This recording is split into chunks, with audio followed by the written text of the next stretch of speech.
Olá, pessoal. Retornamos agora ao nosso conteúdo sobre improbidade administrativa. Então, vamos analisar agora os tipos de atos ímprobos e quais são as consequências deles. Nós fizemos uma tabelinha aqui onde colocamos os três tipos de atos e as consequências consecutivamente. Então, vamos tentar trabalhar de maneira bem dinâmica com os senhores.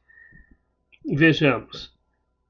Os atos, nós temos enriquecimento ilícito, temos prejuízo ao erário e atentado aos princípios. Então, no enriquecimento ilícito, terá a perda de bens e valores, sim, do acréscimo do ilícito. A perda da função pública, sim. A suspensão dos direitos políticos, sim, até 14 anos. Multa civil equivalente ao acréscimo patrimonial. Proibição de contratar com o poder público, sim. Prazo não superior a 14 anos. Tomem cuidado aqui, porque se a banca for trabalhar, ela vai trabalhar com isso. E se vocês observarem aqui um detalhe, na linha de baixo, prejuízo ao erário, sim, se houve. Perda de bens e valores, sim, se houver.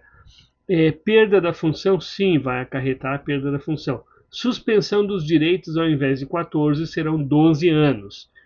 Multa civil, sim, equivalente ao valor do dano. E o prazo, a proibição de contratar, o prazo não superior a 12 anos. Então vejam aqui essas duas situações distintas. Quando tem enriquecimento ilícito, é 14 anos. Quando tem prejuízo ao erário, é 12 anos. Eu vejo que o enriquecimento ilícito, ele consequentemente, ele traz o prejuízo. É por isso que ele traz uma soma maior de 14 ao invés de 12 anos.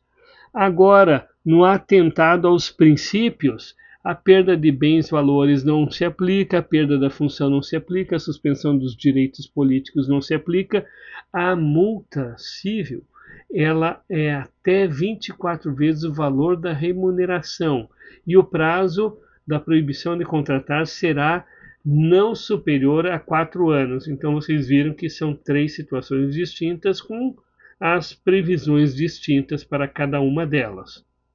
Isso é importante saber e acompanhar, por quê? Porque justamente na hora da prova, essas questões é que acabam sendo cobradas. A perda da função, então observações adicionais sobre sanções. A perda da função pública atinge apenas o vínculo de mesma qualidade e natureza que o agente detinha na época da infração. Pessoas jurídicas, a responsabilização deve considerar os efeitos econômicos e sociais das sanções visando a manutenção de suas atividades. Aqui, non bis idem quer dizer o seguinte: deve ser observado o princípio que veda a dupla punição pelo mesmo fato, especialmente em relação à Lei 12.846 de 2013, Lei Anticorrupção. Atos de menor ofensa. Para infrações de menor gravidade, a sanção pode se limitar à aplicação de multa. Instauração e ação judicial. Representação. Qualquer pessoa pode representar a autoridade administrativa para instauração de investigação. Instauração e ação judicial. Quem é o titular? Aqui nós lembramos bem que é o Ministério Público. Então, titularidade da ação. A ação para a aplicação das sanções é de competência exclusiva do Ministério Público. Instauração e ação judicial. 17d. Natureza da ação. A ação de improbidade é repressiva e de caráter sancionatório, não servindo para controle de legalidade de políticas públicas. Instauração e ação judicial ainda. Petição inicial deve individualizar a conduta do réu e apresentar elementos probatórios mínimos que demonstrem o dolo e a ocorrência do ato ímprobo. Instauração e ação judicial. Nulidade da sentença. Será nula a decisão que condenar o réu por tipo diverso do definido na petição inicial ou sem a produção de provas tempestivamente especificada. Medidas cautelares. Indisponibilidade de bens. Pode ser requerida para garantir a integral recomposição do erário ou o ressarcimento do enriquecimento ilícito. Requisitos, limites, bens impenhoráveis, ordem de prioridade. Vamos lá. Requisitos: exige demonstração de perigo de dano irreparável ou risco ao resultado útil do processo.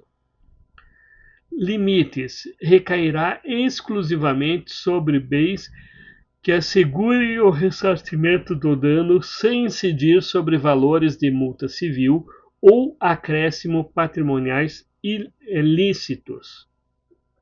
Bens impenhoráveis. É vedada a decretação sobre quantia de até 40 salários mínimos em contas ou aplicações e sobre o bem de família do réu, salvo se comprovado que o imóvel é de fruto da vantagem indevida.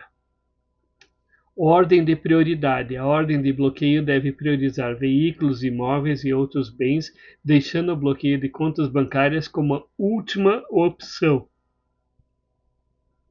O Ministério Público pode celebrar um acordo desde que dele resultem no mínimo integral ressarcimento do dano e a reversão da vantagem devida à pessoa jurídica lesada. A celebração depende da oitiva do ente lesado, da aprovação pelo órgão competente no Ministério Público e de homologação judicial. É um acordo de não persecução civil, ANPC. Prescrição da ação de improbidade. Prazo geral. A ação prescreve em 8 anos contados a partir da ocorrência do fato. Suspensão. A instauração de inquérito civil ou processo administrativo suspende o prazo por no máximo 180 dias. Interrupção. O prazo prescricional é interrompido por eventos como o ajuizamento da ação e a publicação de sentenças ou acórdão condenatórios. Prescrição intercorrente. Após a interrupção, o prazo recomeça a correr pela metade, 4 anos. Se o processo permanecer sem um novo marco interruptivo por esse período, o juiz deverá reconhecer a prescrição intercorrente. Comunicação entre esferas. A absolvição criminal confirmada por decisão colegiada que discuta os mesmos fatos impede o trâmite da ação de improbidade, comunicando-se todos os fundamentos absolutórios do Código de Processo Penal. Aqui o que nós temos importante para destacar é o seguinte: se houver uma absolvição criminal, consequentemente, tudo isso será conduzido também para que siga no mesmo fluxo em outras esferas. Crime de denunciação caluniosa. Constitui crime a representação por ato de improbidade contra agente público quando o autor da denúncia o sabe inocente, com pena de detenção de 6 a 10 meses e multa. Declaração de bens. A posse e o exercício do cargo público são condicionados à apresentação da declaração de imposto de renda, que deve ser atualizada anualmente. A recusa ou a prestação da declaração falsa é punível com demissão.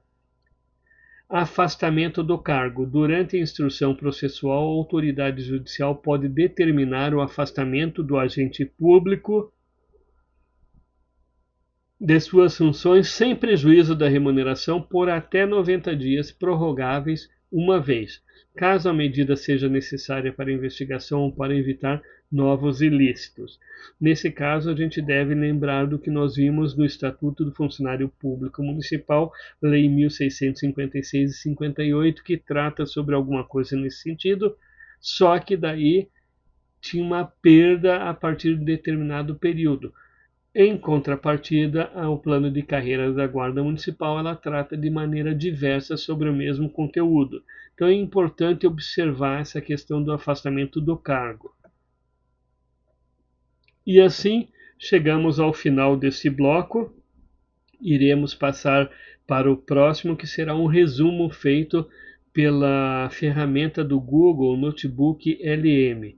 Mas lembre-se, essa ferramenta só deve ser utilizada após vocês estudarem o conteúdo propriamente dito, para que fique algo muito bom, muito positivo e sem prejuízo do seu aprendizado. Então, desejamos a todos sucesso, bons estudos e até breve.